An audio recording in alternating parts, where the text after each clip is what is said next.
चौक दर चौक लगातार मुनाफिक निकले। हैफ सद हैफ मेरे यार मुनाफिक निकले। खून पीते रहे जो दोस्ती के पर्दे में।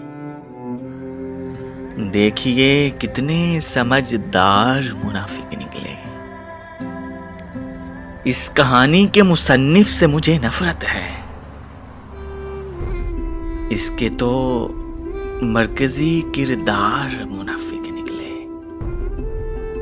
सिर्फ एक बार परख कर नहीं छोड़ा तुमको।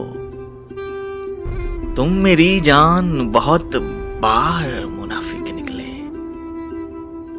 दुख तो होता है मियाँ और बहुत होता है जब कोई दोस्त कोई यार मुनाफिक निकले।